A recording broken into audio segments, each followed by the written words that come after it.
Hello friends, welcome back to the channel. Today we are continuing on with Punk's Not Dead by Runic, and we are reading chapter 10 today. After school, Kirishima was waiting at Katsuki's locker. "What are you doing here?" Katsuki asked. He hadn't consciously made a plan to avoid Kirishima after the whole fiasco at lunch, but he definitely hadn't been planning on seeing him again until the next day. Giving you a ride to my house? For tutoring?" Kirishima said uncertainly. "I tutor you on Tuesdays and Fridays." "It's Tuesday." Katsuki, against his will and better judgment, started laughing. "Holy shit," he said through increasingly desperate peals of laughter. "It's only fucking Tuesday." When he recovered enough to straighten up and face Kirishima again, he was giving Katsuki a concerned look. "Are you okay to do tutoring? You've been kind of weird today." "I'm fine, asshole," Katsuki replied, ignoring the small bolt of panic the observation sent down his spine.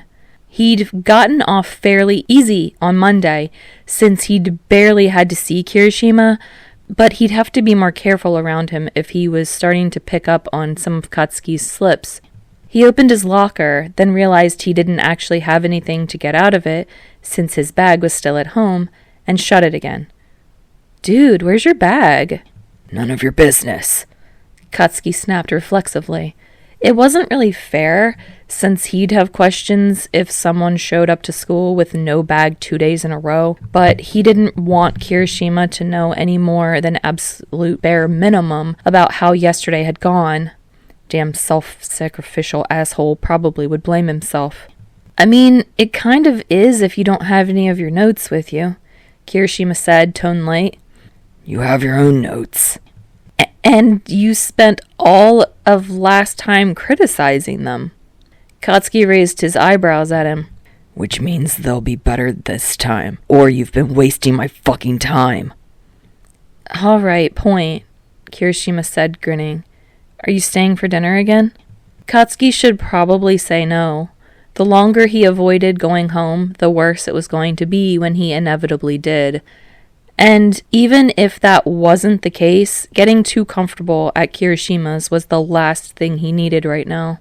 "If your moms don't mind," he said instead, because he was apparently a fucking idiot. "They won't," Kirishima said. "I mean, when it's not you, it's Hanta or Mina or Denki, so Yuka basically makes a fifth portion anyway." It stung, being put on the same level as the rest of Kirishima's friends, even though really, Katsuki should have been happy. He and Kirishima had only known each other a month, and the rest of them had been friends for all of high school at least. But it was a reminder that whatever Katsuki felt now, to Kirishima, he was the friend he was pretending to date, nothing else. Which, all things considered, was probably a good thing to drill into his brain, but Katsuki was only human. Katsuki managed to say something snarky about Kirishima's excessive friendliness, and his awkward angst pause was quickly forgotten. They kept chatting during the drive, and Katsuki realized that somehow, despite only having been there twice, he had the way to Kirishima's house memorized. Yuka greeted them from her seat on the living room couch once they got inside, and Kirishima told her that Katsuki was staying for dinner. When they got to Kirishima's room, he started digging through his bag for stuff, and Katsuki, since he didn't have anything else to do, ended up looking around. The room was unsurprisingly exactly the same as it had been last week when he was here, with the exception of the book lying open and face down on Kirishima's bed. Katsuki felt it said a lot about how dire the crush situation was, that the fact that Kirishima was apparently a book spine ruiner didn't make Katsuki like him any less. "Got to book 2?" Katsuki asked, nodding at the poor abused copy of The Shield of Shadows. "Yeah," Kirishima replied with a short, sheepish laugh. "I'm nearly done, actually. I had trouble falling asleep last night." The comment made a cold knot of guilt settle in Katsuki's stomach, and he tried not to show it. "What do you think?" "I mean, Aiden's my favorite of the main trio, so I'm glad to see more of him," Kirishima replied. Katsuki's disdain must have shown on his face because Kirishima continued defensive. He's fun, and it's not like I don't like the girls. He's just the one I like the best. Katsuki let the silence linger just long enough for Kirishima to start shifting uncomfortably, then said, Next time you can't sleep, work on your math instead of disappointing me. Thinking of math homework is going to be less disappointing than my winter opinions is a pretty bold assumption, Kirishima said, and Katsuki flicked him with his pencil. Your math's improving, shithead. I can't guarantee your taste will. That got a smile, a big, genuine grin that made Kirishima's eyes scrunch. Katsuki flicked him again. Get to work. Time passes. When Kirishima dropped Katsuki off at home later that evening, Katsuki considered for longer than he cared to admit, just waiting until Kirishima left, then walking back to Uraraka's. He didn't go through with it, if only because he really wanted to go to school with his bag at least once this week. He wasn't immediately ambushed upon entry, so he assumed his mother wasn't home. The door had been unlocked, so his dad probably was, but he had a good sense to leave Katsuki the fuck alone most of the time. Katsuki went up to his room right away and changed into pajamas, even though it was barely 7 o'clock. He also pulled on Kirishima's sweater, partially out of spite for when his mother eventually came home, and partially because it was big and comfortable and smelled like Kirishima. He hadn't been present enough in class to know if he had homework or not, which was definitely going to bite him in the ass soon, but it wasn't like there was much he could do about it. The only other students at UA he had contact info for were Uraraka and Kirishima, neither of whom were in his class. Instead of doing homework, he made a list of things he had to get done before Sunday. It was only 2 bullet points long, which didn't seem like enough, but most of the things his stupid, awful plan required him to do happened on Saturday or after it, and he'd made that list already. While Katsuki was still glaring fiercely at the 2 lines of text on the piece of loose leaf in front of him, there was a soft knock at the door. Yeah? His father opened the door and stepped into the room, giving Katsuki a tight smile. I wanted to talk to you a bit about yesterday. Katsuki shut his eyes, took a deep breath. It was better than having to talk to his mom, and there was a chance, however slim, he could avoid discussing this with her entirely. Fine, Katsuki said, swiveling his desk chair so he was facing his father. Talk. His father shut the door, but stayed where he was, leaning awkwardly against the frame. I don't think your mother was fair to Kirishima yesterday. He seemed like a nice boy. The piercings are a choice, but I liked him. You couldn't have said so while he was here, or when Mom exploded at me. Katsuki crossed his arms, digging the nails of his left hand into his bicep so he wouldn't be tempted to do something stupid. His father hesitated. You know how your mother gets when she makes up her mind. She decided as soon as she got that phone call yesterday that she wasn't going to like him. Katsuki snorted. She decided as soon as she found out he was a boy. Probably, his father said with a sigh. But she's under a lot of pressure from her mother, and if there was ever a woman set in her ways... He trailed off. Well, you knew that already. That doesn't mean she gets to treat someone like shit, especially not someone I care about. Katsuki snapped. No, it doesn't. Just try to think about this from her perspective. Kirishima isn't exactly what she expected, and Katsuki had heard enough. Get out! His father, to his credit, stopped talking immediately and only lingered for a second before leaving the room. Katsuki waited for until the door shut behind him, then turned back to his desk, added a 3rd bullet point to his list. Time passes. When Katsuki got to lunch the next day, he dropped down beside Kirishima and said, without preamble, Where do you guys do your piercings? Cellophane. In the old mall by the train station, Kaminari asked, seemingly unfazed by the lack of content. Hanta works there, so we use his employee discount. Katsuki turned to Sero. They let you do piercings? He shook his head. Nah, and I wouldn't want to. The only thing worse than getting a needle is giving one. He shuddered. Right now, I mostly run the register, but once I get certified, I have a job as a tattoo artist. So if I want to get a piercing...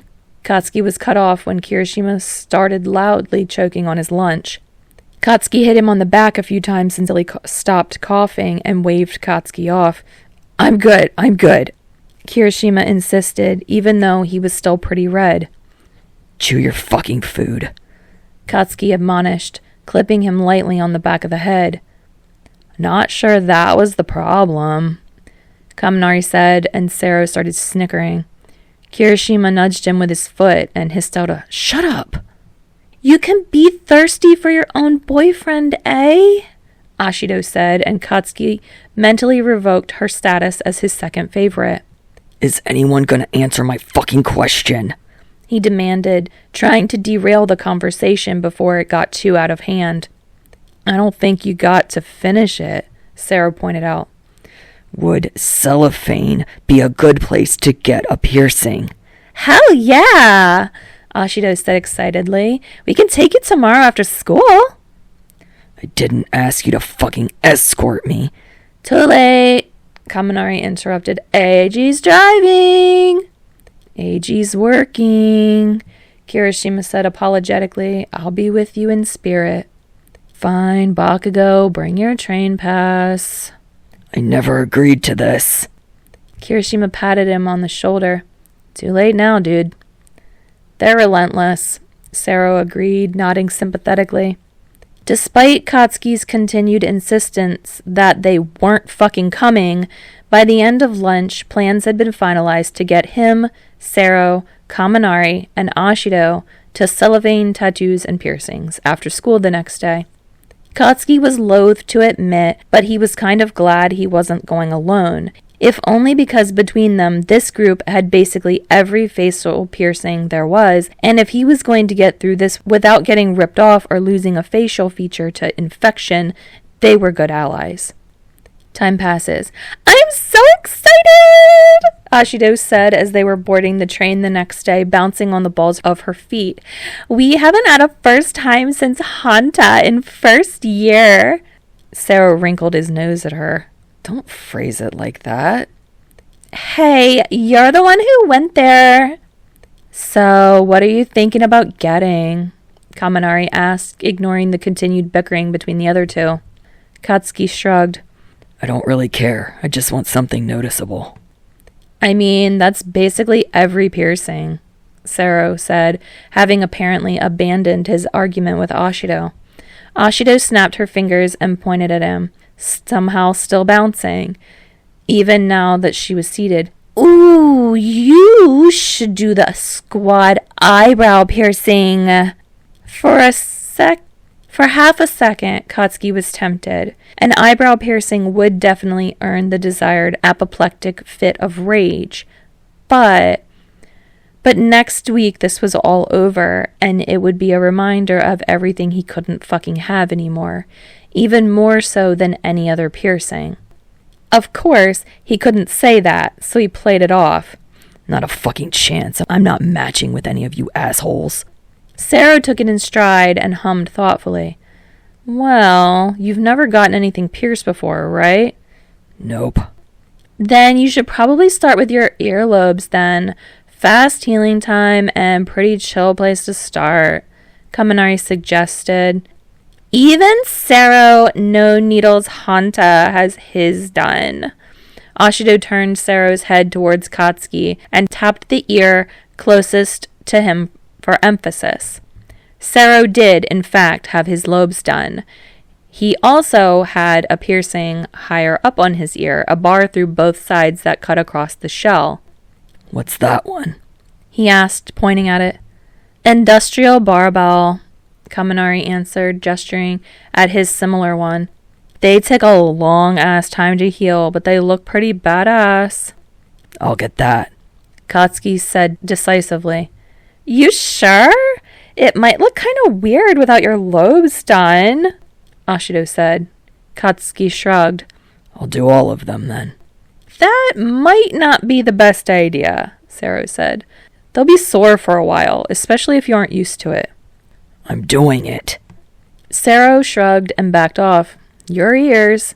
And your wallet, Kaminari said, shuddering sympathetically. That's gonna be like 8,000 yen. That was almost enough to make Katsuki reconsider. He probably should have expected this would be expensive, but he decided to do this on a whim 2 days ago, so he hadn't really had much by way of expectations. Not like I'm doing anything else with my money, he said instead. They lapsed into a brief silence after that, until Ashido said that they'd reached their stop and they all got off the train. Katsuki was content to let himself be herded along, since they all actually knew where they were going, up until Kaminari came to an abrupt halt in front of the storefront, and Katsuki nearly crashed into him. It wasn't cellophane or even a tattoo parlor.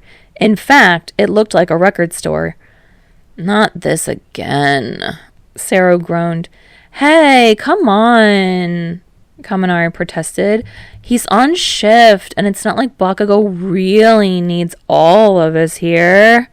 Katsuki was inclined to agree, except that he didn't know what the fuck was going on. Before he could ask, though, Ashido was rolling her eyes and grabbing Kaminari by the arm, seemingly fully prepared to drag him away from present mics by force. We're here for moral support. You're not going to ogle the record store guy. Kaminari spluttered indignantly. I don't ogle him. You definitely ogle him, Sero said tiredly, grabbing Kaminari's other arm and aiding in moving Kaminari along. Katsuki followed, unsure of what else to do. Ashido sighed. Look, Denki, we've all accepted that you have a thing for... Hang on. Bakugou, is there a word for people with purple hair, like blonde or brunette? Katsuki took a second to long for the time when no one would have dared ask him such a stupid fucking question. No, he said, and when it became clear that Ashido wasn't going to take his disgusted silence as the answer it clearly was, thanks, babe. Denki, you have a thing for purple people. He is purple people. And we're here to accomplish something. So no getting sidetracked, okay? Fine. Sero released his hold to swing an arm across Kaminari's shoulders.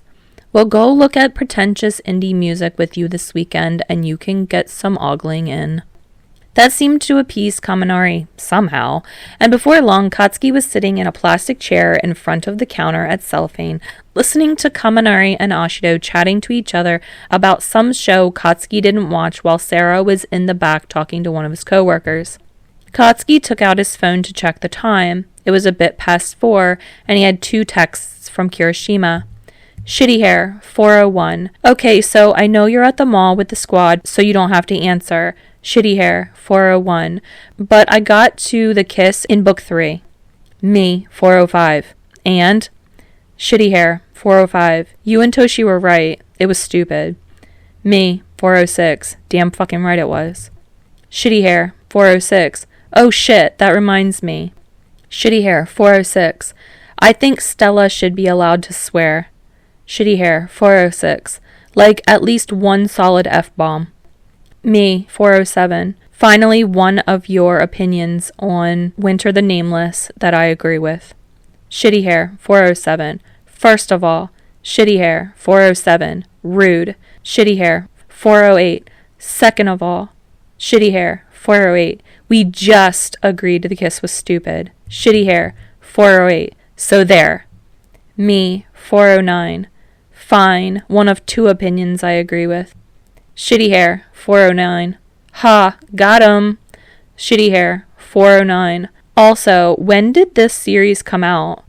Shitty hair, 4:10. Because there's definitely a lot of Stella/Winter love tension, and I want to know if I should get my hopes up or not. Me, 4:11. 2003 to 2009. Shitty hair, 4:11. Welp. Shitty hair, 4:11. Crying emoticon. Me, 4:12. What's that supposed to mean? Shitty hair, 4:12. There's never any LGBT plus rep in stuff that old. Me, 412. Well, as we all know, the gays were invented in 2011. Shitty hair, 413. Keyboard smash. Shitty hair, 414. Bro, why are you choosing now to start being funny? Shitty hair, 413. I can't laugh. I'm on break and my boss thinks I'm doing homework. Me, 414. So you lied about doing your homework to read, and then you keep lying about doing your homework to text me. Shitty hair, 414. ... Shitty hair, 414. Well, when you put it like that. Me, 415. Go do your homework or I start sending spoilers. Shitty hair, 415. Okay, damn, I'm going. Kirishima's reaction to book 6 was going to be fucking priceless. Katsuki put his phone away after that, just in time for Sero to emerge and wave him into one of the back rooms. What's got you all smiley? Ashido asked teasingly, bumping his hip with hers. Katsuki shoved her back and forced his face back to a neutral scowl. It wasn't hard once he remembered that he wasn't going to get Kirishima's reaction to the other infinitely superior kiss of the series, because there was no way he was going to get there by Saturday. And after that, it was fine. He chose this. Being distracted ended up being a good thing because he barely noticed the new piercings while they were happening. Only a kind of dull ache after they were done. Kaminari took pictures and insisted that he send them to the squad group chat because they wanted Kirishima's reaction permanently saved for posterity. Katsuki didn't stop them, even though he probably should have, and received a string of exclamation marks and barely comprehensible emojis in return. That, combined with the joy of crossing an item off his list, almost made the 8,000 yen and monstrous screaming fit from his mother worth it. Time passes. On Friday morning, it was time for Katsuki to go through with one of the 2 points he'd been avoiding all week. Deku! He called out and watched the nerd in question jump, startled out of his conversation with Four Eyes.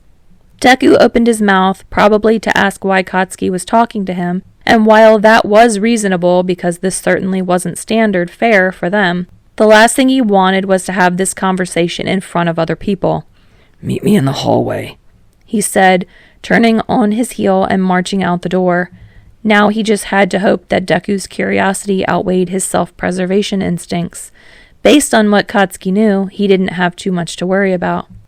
Sure enough, not even a minute later, Deku was walking out of the classroom, shoulders square and face determined. His injuries from the fight were healing pretty well, but the fading scratch on his cheek lent him a bit more grit than usual.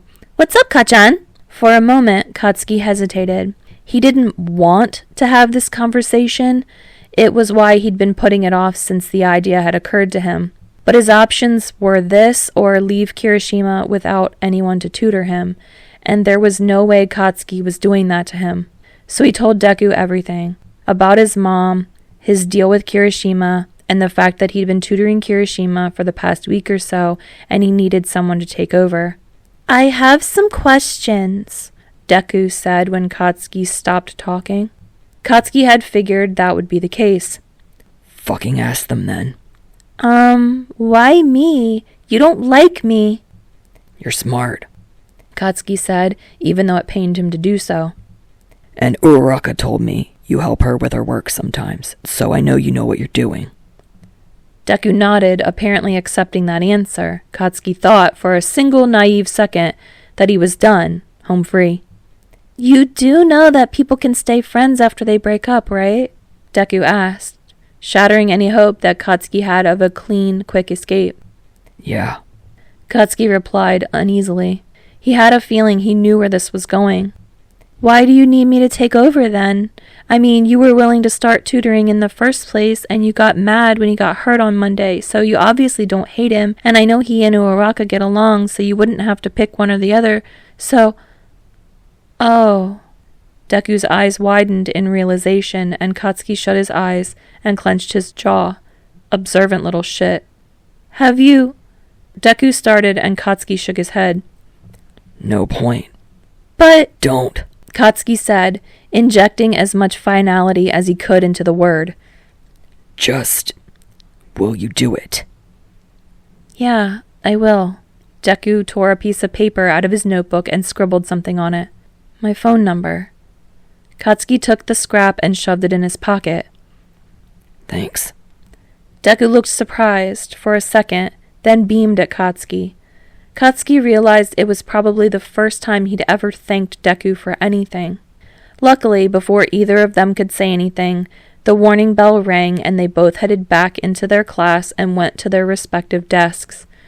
Deku's friends fussed over him upon his return, which, given how Katsuki had pulled him out of class and the quality of their general interactions, wasn't unreasonable. He still thought Half and Half's extremely unsubtle injury scan was excessive.